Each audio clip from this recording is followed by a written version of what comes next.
What's going on, world? And welcome back to the Pursuit of the Good Life podcast, your favorite podcast that helps you grow both personally and professionally. I am your host with the most, your favorite coach, the Cameron Lovelace. It is Christmas times, Christmas Eve, the most wonderful time of the year. How y'all feeling? How y'all doing? Y'all feeling good? It's Christmas Eve. I know that I'm feeling good.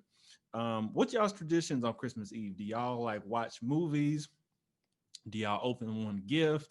Do y'all what is it that y'all do? So for me in my household, what my dad always had us do growing up, he had us watch It's a Wonderful Life. And it's a old, he used to have us watch the old black and white version too. This is before Blu-ray disc, the major high quality DVDs were in place. But we always watched It's a Wonderful Life, the story of, George Bailey, who, wished he was never born. And then he got shown his life, what it looked like if he was never born. So, great classic movie. Help us, grow appreciative in life. I see it looking back now. I was probably stressing like, oh, we got to watch this again. We always watch this on Christmas. But it's always about when you look back as an adult and you see the lessons that your parents were trying to instill in you. But comment what you guys' traditions are for Christmas Eve specifically. That's today when this is coming out. What is y'all's Christmas Eve? Do y'all put out cookies for Santa? Do y'all drink hot chocolate? Do y'all drink eggnog? What is it that y'all do? Because me and my family, we just sit back, relax, watch movies. We might open one gift early, so we'll see what happens. But me personally, honestly, I can say that I'm extremely grateful for my family this year, and specifically, I mean that um, everybody. There's been no major diseases or deaths in my family specifically, and that's a major blessing with the pandemic going on as it is, with it running rampant in the Black community specifically as it is. And those that have caught it, family members that have caught it, like they've been able to bounce back.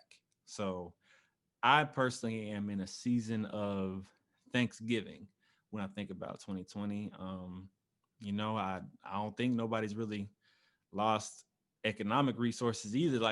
So what I'm saying? I can personally say that I'm grateful that, despite the pandemic, despite everything that's crazy that's happening in the world, my people are still good. And if that's not your testimony, I understand, but you should still be grateful for your own personal well-being and try to learn what you can from this year and try to flip it and turn it into a positive. But that's what this specific episode is about.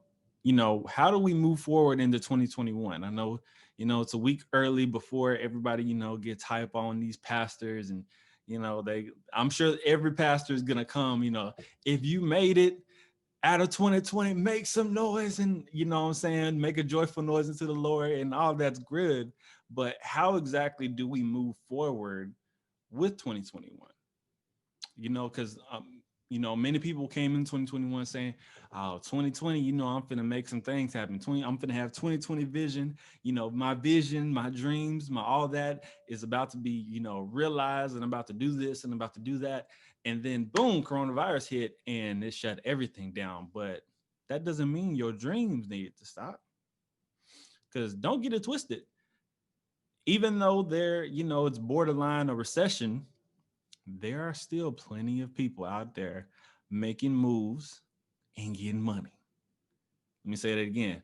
There are plenty of people, despite this recession, getting money and making moves. But the question is, why didn't you get money and make moves? Why didn't we, as a people, make money and make moves? Part of that, yeah, okay. George Floyd, I get that. Yeah, okay. Breonna Taylor, yeah. Ahmaud Arbery, yeah. The movement, yeah. Black Lives Matter, yeah. I get that, but you still have the opportunity to make moves and get money. You had the opportunity to take your marriage, your relationships to that next level. You had the opportunity to grow in specific areas. You had the opportunity to make moves. in your personal and professional life. But why didn't you? I'm gonna tell you why. Because you have not mastered yourself. If you pledge the MPHC fraternity, you know the poem Invictus. And at the end of the poem, it says that I am the master of my fate, I am the captain of my soul. Part of being the master of your own faith is learning how to master yourself, no matter what the environment, no matter what is thrown at you. And what I mean by that specifically is when you are in a different environment, what parts of you can you use to thrive? What can you use within yourself to thrive within any environment that you walk into? As an introvert, I know that when it comes to like being loud, boisterous, that's not where I thrive. I thrive with behind the scenes grunt work. Let's just go out and do it. Let's stop talking about it. Let's just do it. Let's come up with a plan. Let's come up with it quickly and let's go out and do it. Whereas the introverts gets their energy from flowing. They get it from mixing and vibing with people. You know what I'm saying? But what is it that you need within your introvert, within your extrovert, within whatever version of the two that you are, even going on deeper? What is it that you need to master yourself, to put yourself to make moves and make money? You know what I'm saying? But so why is it that we don't learn about how to master ourselves? And I think that's because, we're taught a lot about, going out and earning things, but we aren't really taught a lot about emotional intelligence. Learning how to regulate our mood, learning how to control our mood, learning how to, express empathy with others, feel the empathy of others. We're not really taught that. We're not really taught how to manage and regulate our own behaviors and regulate our own actions and put ourselves on a schedule and stuff like that. If anything, we're mostly taught to follow the crowd, to follow suit and just do what everybody else is doing. I don't want to say employees mindset, but an employee's mindset kind of goes along with, I tell you to do this, so you go out and do that. But so you don't really have to think much for yourself. And even in a classroom environment too, you don't really have to think much for yourself in specific classroom. Of course, your philosophy, of course, those critical thinking classes. But for the most part, you don't have to think about like with yourself. You mostly just have a book and you follow the suit, right? So we aren't really taught in our base foundation, in our core. We aren't really taught how to master ourselves. So what does that look like? Well, honestly, guys, so this is why I do the work that I do with the W2J assessment specifically. If you're interested in that, taking the assessment and going through a session so that you can master yourself, learn more about yourself, your strengths, weaknesses, and how to overcome those blind spots, more than happy to help you. Just click on, I'll put the link on the screen. For those of y'all listening, it's goodlifetc.org/W2J. But that's why I do the work that I do when helping people grow forward in their career and in their life, is because first, before you can grow professionally, you have to grow personally. I'm gonna say that again. Before you grow professionally, before you go out and level up to that next position in your career, before you start that business, before you make $1 million, before you buy 10 properties, before you do this, before you do that, you have to grow personally. You have to grow within yourself. Something within you has to change. One of my coaches says, nothing comes to you unless something comes from you. So it's something that's within you that has to change in order for you to grow, to get and grow the things that, you want to achieve and that you want to see come to pass. Those certain things within yourself has to be recognized and has to be changed. And that's where this concept of self-mastery comes in. So let's go down to the base form. What is it that your strengths are? Bottom line, what is it that you are really good at? What is something that you do relatively well that you typically do better than other people? What are the things that you are naturally skilled at? Some things that just naturally pick up, some things that you like naturally are able to do. What are those things? Okay.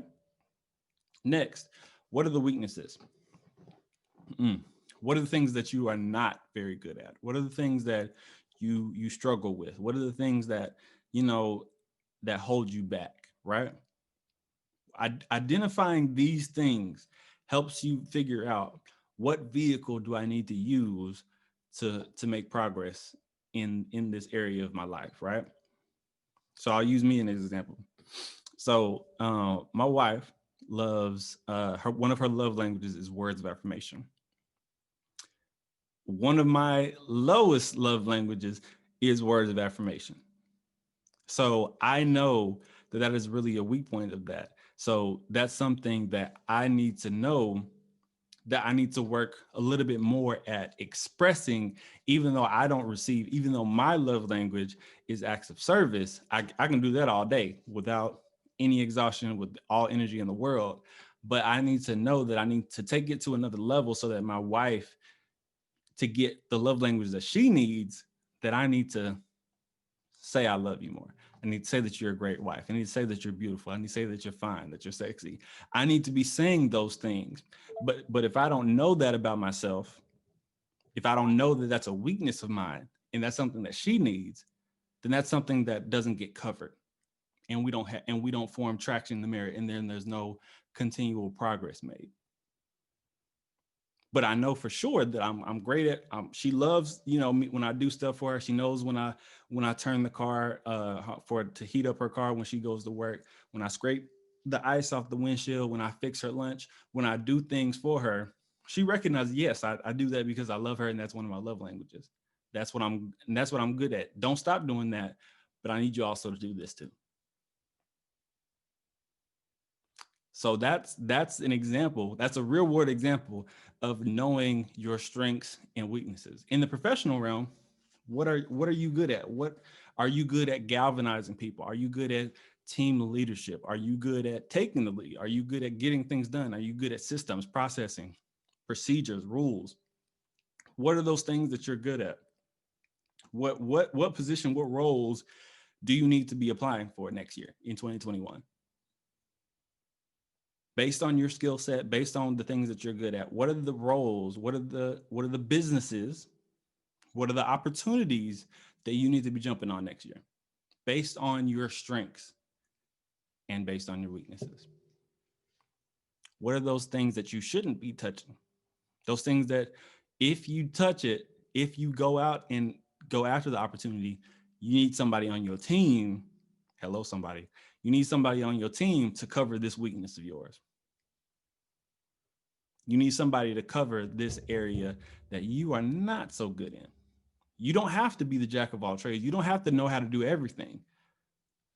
So make sure that you recruit somebody or bring somebody on your team, whether it be your wife, a partner, a sister, brother, uncle, best friend, business partner, associate, whatever, whoever it is, that person needs to cover your weaknesses when you're exploring those specific opportunities.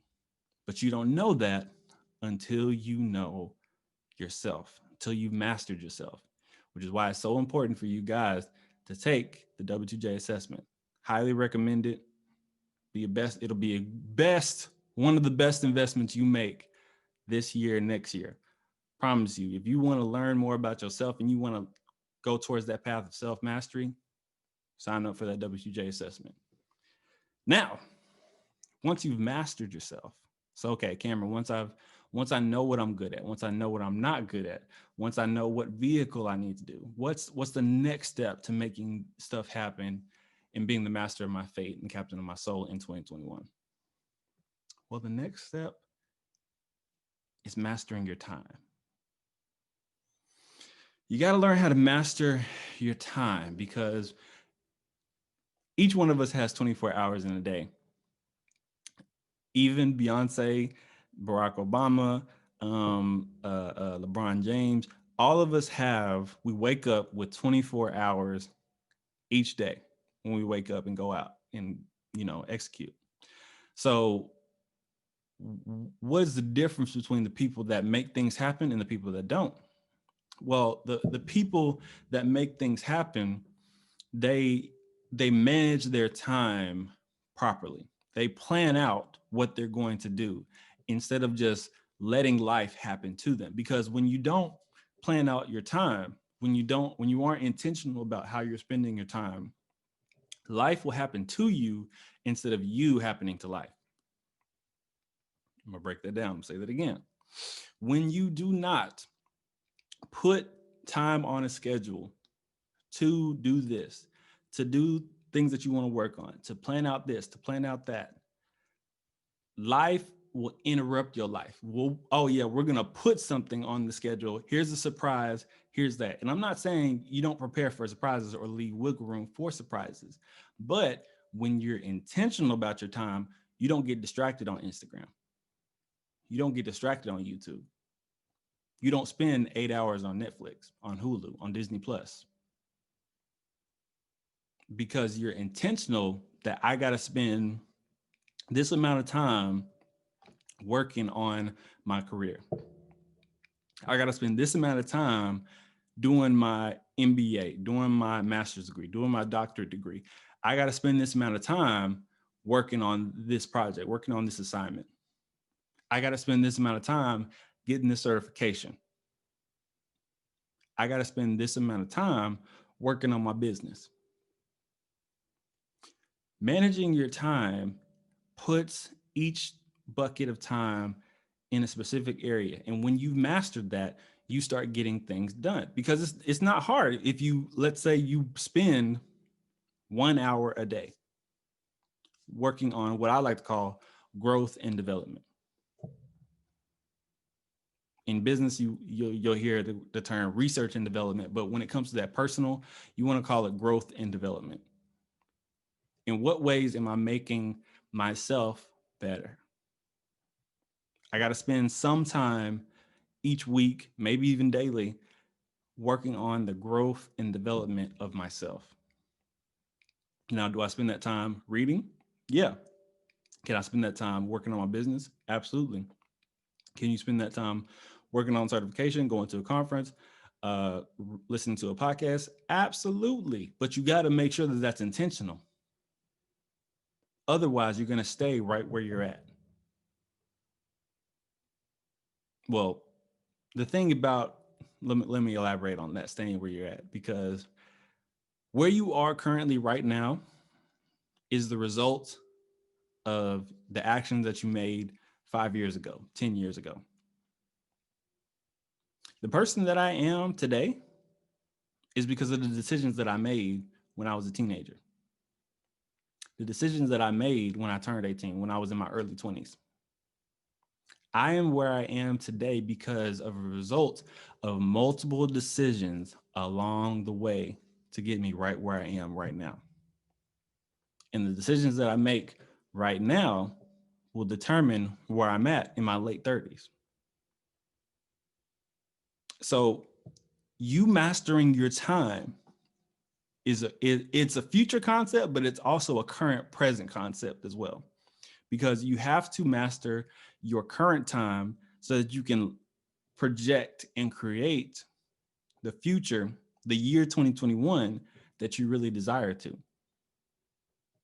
Because if you master your time in the first quarter, the second quarter will look a lot better. If you master your time in the first and the second quarter, the third and the fourth quarter will look tremendous. It will look a lot better. So what does this look like, Cam? This means maybe instead of, buying a planner, writing things down in it, one, maybe actually use the planner. So, because me personally, I don't use planners, but actually use the planner. And if you don't use planners, guess what you do use? A cell phone. Everybody has a cell phone, has a calendar. You can add events to the calendar. You can put it up hour by hour. You can put on it workout from 4:30 to 6:30. Cook dinner from 5 to 7. You can put things on your calendar that will intentionally remind you. And you can put a reminder, you can put an alarm on it to remind you if you forget. It's like, oh, okay, I do it all the time. That's why I don't miss any appointments with my clients, because about 15 to 30 minutes before, it'll put a ding will come up on my phone and say, hey, you got a session with such and such. This is what self mastery looks like, because you know your strengths and weaknesses. You know that when you need to do something at a certain time limit, you make the adjustment. So you got to master your time. And I know this is going to be harder than for others. It's going to be harder for some than others, because some people got kids, some people got more responsibilities, some people have to go into work early, some people got to go stay at work late. Yeah, I get that. One, sometimes your time will be interrupted, and that's life. Of course, time will be interrupted. But how are you adjusting to that? Yeah, you might have to work an 8 hour shift one day, a 6 hour shift this way. Your schedule may fluctuate. Yeah, but how do you adjust to that? What do you do when your time is not forced? What do you do in your free time? Are you spending it scrolling on Facebook? Are you spending it scrolling on Instagram? How are you spending that free time? The free time that is yours to use, yours to spend in research development, yours to spend working out, yours to spend eating, yours to spend in self-care, yours to spend relaxing, yours to spend, on vacation. How are you spending that time? That's going to be a key question that you need to answer in 2021. And the final one, you got to be able to create a plan to execute. You got to be able to create the plan that is going to happen this year. Don't just let life happen to you day by day. Don't just let things, oh, well, we'll figure out when we get there. No, let's figure it out before we get there so we can have a plan to execute. Honestly, I've been having conversations with clients this week, about projecting, and I've been putting the e-course together. And something that I've discovered is that the most successful people, they don't make 5-year plans. They make 10-year plans, 10-year plus plans. And it seems hard, but really when you break it down to what they're doing, one, you project, you look at, like we talked about before, you look at where you want your life to be in 10 years. So if you're 25 listening to this, at 35, where do you want to be? Where do you want to be financially? Where do you want to be personally? Where do you want to be professionally? Where do you want to see your life in 10 years? So, and here's how you break this plan down. The first 5, you're focused on preparation. The next 5, you're focused on execution. Preparation, execution. What do I mean by preparation? Preparation is what you need to do to get your house in order before. What you need to do, like, do you need to get your master's degree? Do you need to pay off some debt? Do you need to get your credit score right? Do you need to take care of this, take care of that? Do you need to get your kids out of school first?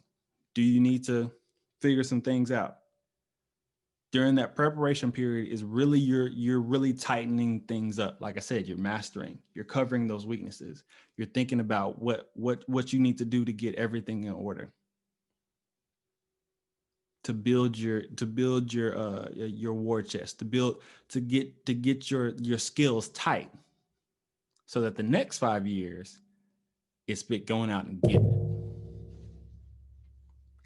getting the properties, going out and starting those businesses, going out and getting those clients, going on vacation with your wife, going on vacation with your husband, buying those 12 dozen roses, doing those things, because you spent the first 5 years tightening up. But I think a lot of people get caught up on what they can't do when it comes to the plan instead of what they can do. And that's another trait of people that are really successful, is that they go from idea to execution quickly. A lot of us go to idea to let's think about it. Idea to let's wait. Idea to, I don't know if we can do that right now. Let's do that later. Mm-mm. Most successful people go from idea to let's do it. That's a great idea. Let's do it. What can we do right now on the way to doing that bigger picture? And that's what it's going to take for you to get the things that you want in 2021. You have got to master yourself, master your time, and master the plan. Be the master of your fate and the captain of your soul. You can do it. 2021 will be here very shortly. Don't use the pandemic as an excuse to go out and make things happen. And if you need the help, hey, I'm telling you, sign up for that W2J assessment, goodlifetc.org/W2J. Go ahead, visit that. I promise you, I'll help you. I'll work with you. I'll help you show the areas that you need to master, the areas that you need to work on, in the areas that you need to go execute in. Promise you, I'll help you with that. All right. All right, y'all. Appreciate y'all for tuning in. Hope you wish you guys a very, very Merry Christmas and a Happy New Year. Hey, if you're listening to this on iTunes, give us that 5-star review. Consider subscribing. It really helps us go up in the polls and help us spread this to people who are looking for podcasts just like this one. If you're looking on Facebook, if you're watching this on Facebook, if you're watching this on YouTube, smash that like button. Leave a comment of how fire this is. Share this with somebody on your timeline. Share this with somebody who really needs this, who's really looking to go out and kill it in 2021. All right, y'all, that's it for now. Coming to you each and every single Thursday. I want you to create your version of the good life. Until then, we'll see you next week.